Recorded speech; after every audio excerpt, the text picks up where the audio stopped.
A'udzu billahi minasyaitonir rajim. Bismillahirrahmanirrahim. Assalamualaikum warahmatullahi taala wabarakatuh. Innal hamdalillah nahmaduhu wa nasta'inuhu wa nastaghfiruh wa na'udzu billahi min syururi anfusina wa min sayyiati a'malina.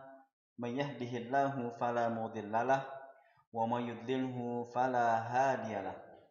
Asyhadu an la ilaha illallah wahdahu la syarikalah wa asyhadu anna sayyidana wa nabiyyana Muhammadan abduhu wa rasuluh arsalahu hudan nadhira wa basyira. Allahumma salli ala sayyidina Muhammad wa ala alihi wa barik wa sallim ajma'in amma ba'd. Wa qala ta'ala a'udzu billahi minasyaitonir rajim. Ya ayyuhalladzina amanu kutiba alaikumus syiyam kama kutiba 'alal ladzina min qablikum la'allakum tattaqun.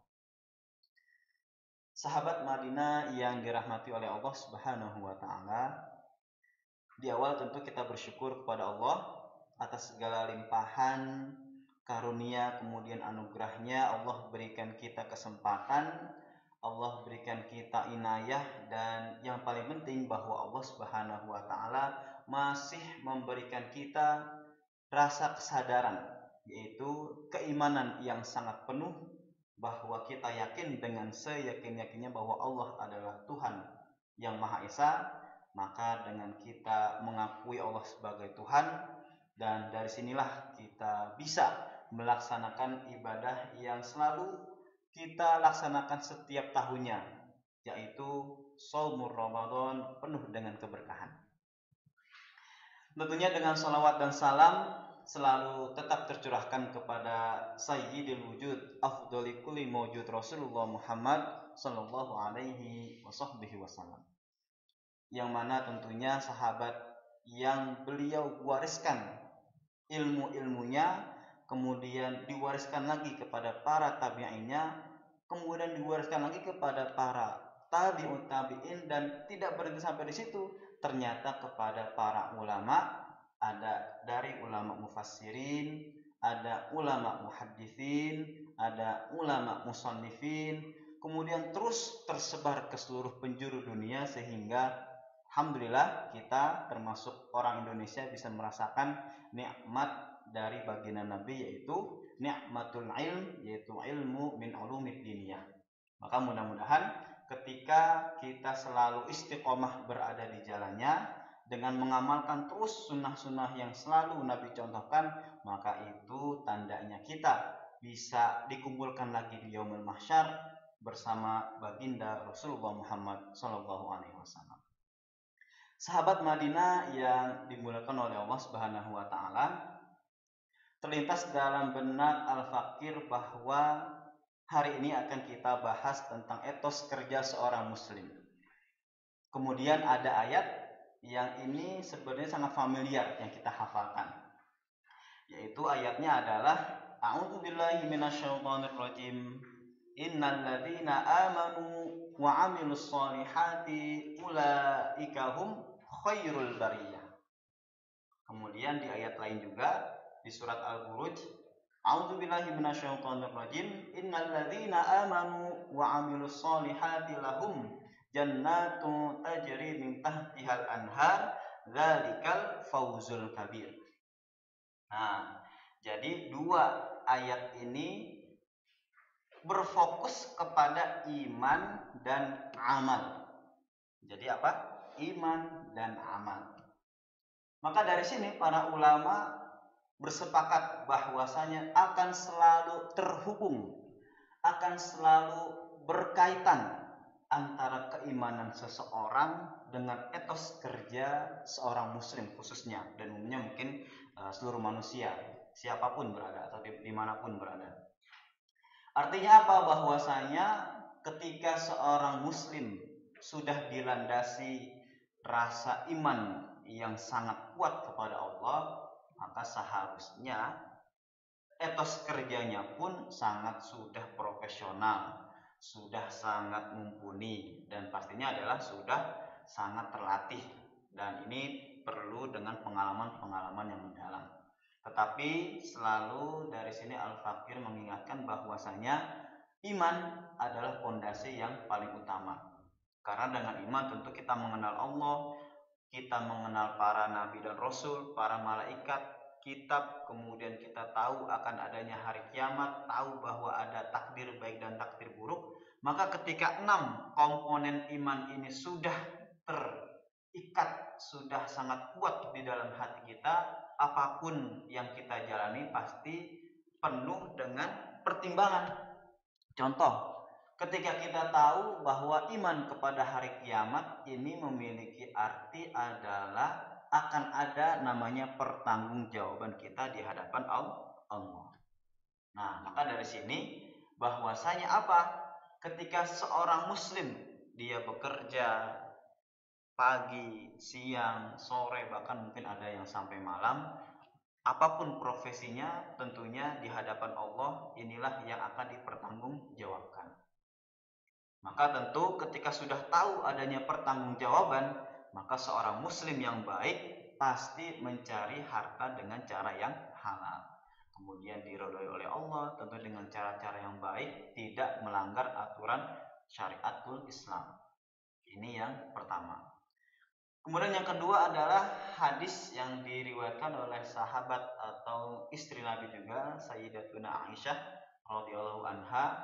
Beliau mengatakan, qalat wa qala Rasulullah sallallahu alaihi wasallam, innallaha yuhibbu idza amila ahadukum amalan ayyutqinahu. Rawahu Tabrani wa Baihaqi. Jadi dari sini riwayat melalui Sayyidah Aisyah, Rasul bersabda bahwasannya Allah sangat menyukai, Allah sangat menyayangi siapapun di antara kalian bekerja dengan sifat atau penuh profesionalisme. Maka dari sini, dari Allah pun sudah memberikan garis di dalam Al-Quran, Rasul sudah mengkhususkan secara langsung ada kata-kata ayyutqinahu. Nah, ini berarti sudah sangat jelas, baik dari Al-Quran ataupun hadis, etos kerja seorang muslim sangat-sangat dibutuhkan. Nah, maka dari itu kita mudah-mudahan selaku khususnya bagi saya sendiri adalah guru, siapapun dari para pemirsa adalah profesi yang sangat berbeda-beda. Ada yang pengusaha, ada yang dokter, ada yang arsitektur, mungkin seniman dan lain sebagainya. Dan tidak terlepas juga mungkin ada teman-teman ya dari murid Madinah, baik SD, primary ataupun secondary, tentunya ini memiliki etos kerja yang sangat penting karena nanti pengaruh di kemudian hari. Maka dari itu, marilah sama-sama kita saling menyadarkan diri masing-masing, tentunya melalui lingkungan yang baik, bahwa dengan etos kerja yang baik akan menumbuhkan kesadaran yang baik. Ketika kesadaran ini sudah tumbuh, tentunya dengan sendirinya ini secara otomatis berjalan. Kita bekerja di sebuah perusahaan apapun akan sebaik-baik yang kita bisa dengan nilai kejujuran, integritas yang tinggi, amanah, kemudian pastinya dengan tutur kata yang baik.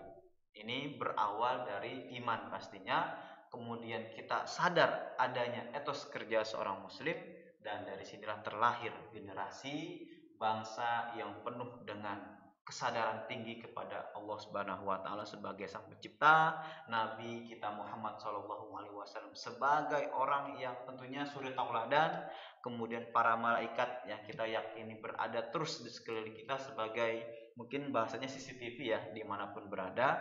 Ada juga kitab Al-Quran sebagai pedoman. Artinya kita sudah memiliki pedoman-pedoman yang sudah digariskan. Dan tentu hari kiamat adalah sebagai pertanggungjawaban kita di hadapan Allah, dan qadar fi khairihi wa syarrihi adalah takdir. Ketika kita sudah berusaha bekerja dengan baik, dengan seprofesional mungkin, maka Allah lah yang menentukan. Kalau memang takdirnya baik, tentu kita bersyukur. Kalaupun memang takdirnya Allah belum menentukan baik, maka maka kita bersabar, kemudian berusaha lagi, dan begitulah seterusnya seorang mukmin ya, itu terus berulang sampai kapan? Sampai ajal menjemput. Kemudian mudah-mudahan apa yang bisa Al-Fakir sampaikan untuk dalam hal ini bisa sedikit banyaknya memberikan wawasan untuk kita semua. Artinya apa? Bahwa wawasan atau etos kerja seorang muslim butuh memang kesadaran tinggi kita kepada Allah, tentu dengan keimanan. Ini pondasi yang paling besar. Karena dengan keimanan yang tinggi tadi, yang 6 komponennya adalah kita tahu apa yang ingin kita laksanakan. Maka dengan kita sadar bahwa 6 rukun iman ini selalu melekat di dalam hati kita, maka apapun yang kita jalankan penuh dengan kesadaran, dan insya Allah sampai hari ajal menjemput dan istiqomah pastinya. Amin ya rabbal alamin. Sahabat Madinah yang dirahmati oleh Allah Subhanahu wa taala, barangkali ini yang bisa Al-Fakir sampaikan untuk podcast pertemuan kali ini. Semoga apa yang saya sampaikan tentunya banyak manfaat, dan apabila ada kekurangan kesalahan, Al-Fakir mohon maaf yang besar-besarnya. Hadanallahu wa iyyakum ajma'in. Wassalamualaikum warahmatullahi wabarakatuh.